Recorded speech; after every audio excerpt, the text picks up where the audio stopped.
klien. Kalau kita misal di pertama baca status dan data klien sebagai perawat pelaksana, itu berarti kita menunggu instruksi dari dokter atau dari paru patim untuk melakukan tindakan ini ya. Jadi kita menunggu instruksinya. Oh mbak, itu pasien itu ada penumpukan cairan di paru-paru, setiap hari sesak, sehingga kita mau melakukan pemeriksaan AGD untuk tahu berapa kadar CO2-nya dan O2-nya. Oh berarti silakan kita lakukan. Yang penting sudah ada instruksi dan juga indikasinya. Lalu selanjutnya cek alat yang alatnya mengikuti tadi ya yang sudah kita siapkan, mulai dari spuit, sarung tangan sampai dengan label. Cuci tangan 6 langkah. Coba cuci tangan 6 langkah apa?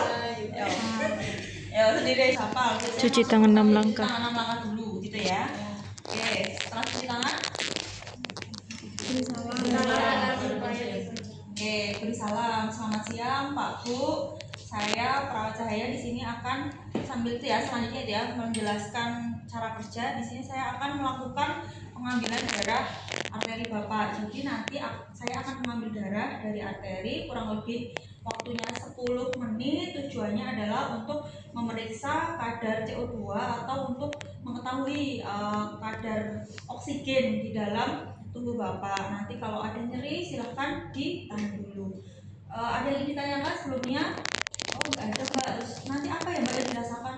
Itu akan ada rasa sedikit nyeri Pak, tapi nanti setelah prosedur akan hilang perlahan-lahan. Oke, selanjutnya sampai dengan memberikan kesempatan pasien bertanya. Oke, jaga privasi. Kalau ada tirai silahkan ditutup. Kalau ada pintu terbuka ditutup dulu. Oke. Dekatkan alat ya. Kalau di rumah sakit biasanya alatnya nggak sebanyak ini, jadi cuma bawa satu instrumen saja sama sarung tangan. Oke, selanjutnya. Posisikan klien dengan nyaman. Biasanya pasien sudah posisi supinasi atau tidur terlentang berbaring. Terus? Pakai? Pakai sarung tangan bagian sekut.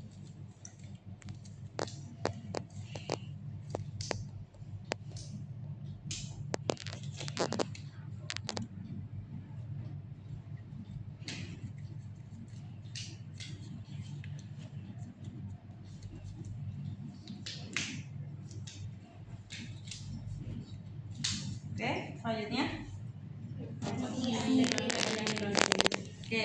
Palpasi dengan dua jari telunjuk dan juga jari tengah untuk mencari denyutan yang paling kuat.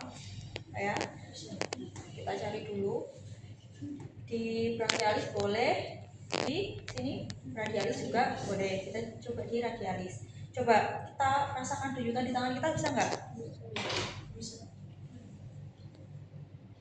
Yang paling kuat itu nanti kita beri penanda di telunjuk.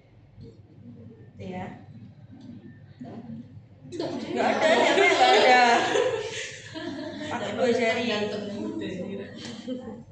Ambil tangannya menggigit jari jempolnya di sini, jarinya.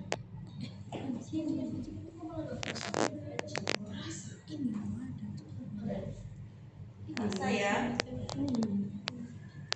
Oke, kita cari. Oh, misal sudah ketemu. Selanjutnya diperekstensikan pergelangan tangan klien. Diperekstensi. Oke, kita beri bantalan tadi dengan handuk ya. Kita siapkan dulu. Heparinya kita ambil dulu, karena nanti kalau sudah tindakan kan kita tidak bisa persiapkan ya. Tapi ternyata denyutannya terasa. Kita tinggal dulu sebentar untuk menyiapkan alatnya. Kita ambil berapa cc?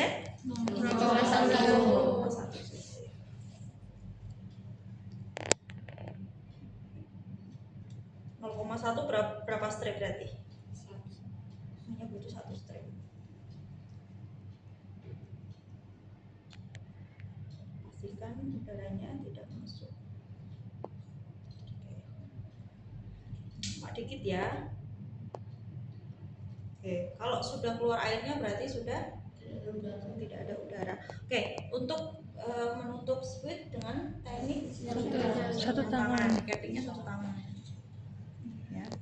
Karena ada loh kakak kelas yang tertusuk sampai ke sini tapi nggak sadar itu ada.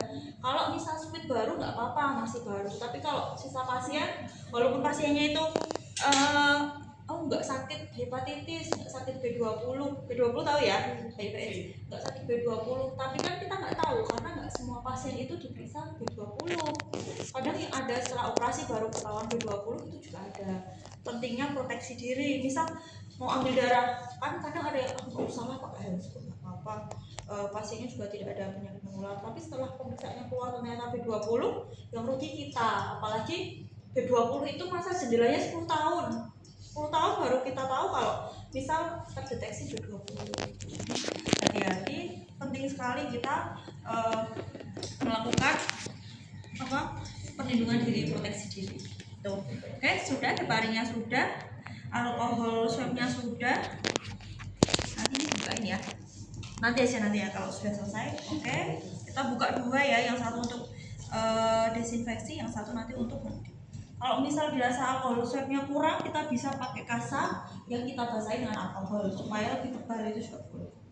Oke, selanjutnya setelah dicari tadi untuk nadinya, stepnya disinfeksi area yang Oke, disinfeksi tadi sudah digunakan pengalas belum? Oke, kita gunakan pengalas dulu. Atau pengalas lalu ditinggikan, diekstensikan dengan handuk kecil. Oke, kalau ini butuh tonik kuat nggak kira-kira? Enggak, ada yang bisa pakai, ada yang enggak, tapi kebanyakan enggak pakai tonik. Oke, selanjutnya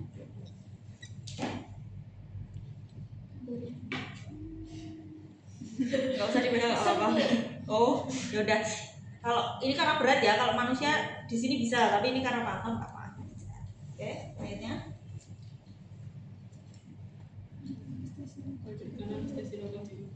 Oke, nggak perlu anestesi lokal. Oke, sudah kita siapkan.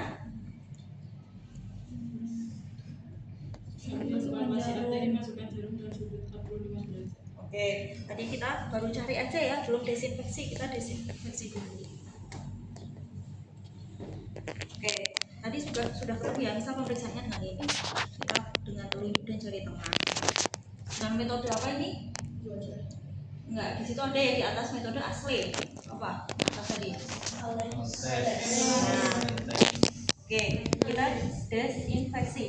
Kalau misal nanti kita lupa ininya gimana, kalau kita lepas kan cari lagi ya. Kita desinfeksinya yang luar dulu, kita kembalikan, baru kita masuk yang jari telunjuk supaya tidak hilang denyutannya. Kalau kita pindahkan nanti cari lagi ya. Oke, sudah. Ya, ini pas denyutan. Baru kita lakukan dengan sudut berapa? 45. Oke, 45 derajat. Berarti kalau 30 kan gini, berarti 45 enggak naik. Pegangnya seperti ini. Nah, ini kan tadi di sini kita angkat dulu. Nah, harusnya ini harusnya bukan sini ya, karena arteri. Oke, kita masuk ke 45. Ini kalau arteri nanti naik sendiri, kecuali kalau hipotensi nggak naik, boleh kita tarik sedikit demi sedikit gitu ya. Nanti kalau misalnya mau lihat gimana tuh darahnya naik, bisa lihat di YouTube referensinya ya. Oke, misalkan ini sampai dengan 3 cc, tadi sudah ada heparin, kita tutup dulu. Ini kita dep, baru kita tusukkan ke karetnya tadi. Udah, kita tusukkan dulu. Udah, kita tusukkan sambil itu ditembak. Kita dip ini cukup lama dan agak ditekan. Kalau misal kita mau melakukan yang lain, minta pasien untuk, kalau pasiennya bisa, untuk menekan gas suntikannya. Kalau misal di brachialis boleh minta ditekuk seperti ini. Oke.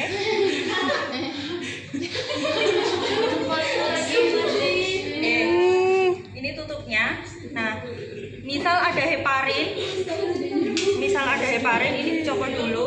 Kita Tidak tutup. kebagikan ini ke kau. Tutup yang satu jari. Misal tadi udah ada heparin ya, terus kita tutup seperti ini. Baru kita masukkan ke laboratorium. Nih ya. Tapi kalau misal tidak ada heparin di sini, kita harus pindahkan. Berarti kita buka posisi awal tadi. Kita pakai tabung yang ada tulisannya lithium heparin. Berarti ada heparinnya. Terus kita masukkan seperti ini. Baru kita darahnya masuk. Ya.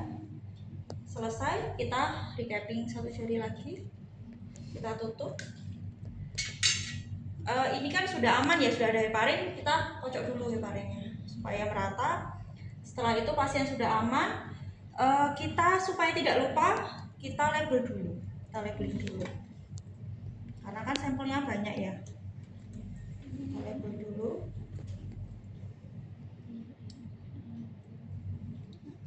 Labeling biasa ya. Setelah itu pasien kita rapikan peralatannya, kita terminasi dulu ke pasien. Pak, Bu, sudah selesai untuk tindakannya. Apa yang dikeluhkan, masih nyeri di bekas tusukan, dijelaskan bahwa itu rangsang nyeri, respon nyeri karena jarum nanti akan hilang secara perlahan. Setelah itu dirapikan. Kalau copot handscoon ini ya, yang pertama, terus ini kita dari jadi bersih. Oke. Setelah itu ini kita masuk ke bengkok. Oke, setelah itu dirapikan. Nah, ini kan tadi kita sudah masukkan ke sini ya. Kira-kira kalau membuang jarum satu dengan speknya atau jarumnya sendiri? Bisa. Bisa ya. Jadi nanti jarumnya ke box apa? Ya, box kuning. Nah, itu. Terus untuk badan squidnya kita ke yang sampah kuning sendiri. Kalau ini segini dimasukkan nanti cepat penuh. Jadi kita ambil jarumnya saja. Ini nanti ke box itu jarum dan benda tajam itu di bengkok, nanti dibuang ke tempat sampah kuning gitu. Dimasukkan. Ini juga nggak usah dipakai berkali-kali, kita buang ke safety box. Safety box ke tempat sampah kuning. Ini juga ya. Setelah itu ini kita bawa tadi ke safety box ya. Terus ini nanti bisa ditaruh di tempat lab. Biasanya di setiap bangsal itu sudah ada, nanti diambil lab. Atau biasanya lewat aerokom. Aerokom itu seperti pipa yang di rumah sakit itu ya. Kita tinggal masukkan ke tabung, kita kirim ke sana. Jadi kita nggak usah jalan ke lab. Oke, ada yang ingin ditanyakan? Mau? Kalau arteri karena dia itu rawan ya. Nanti kalau sudah keluar kita susah. Besok dilihat dulu saat praktek di pasien beneran. Kalau vena kan nggak apa-apa, tapi kalau arteri jangan, gitu ya.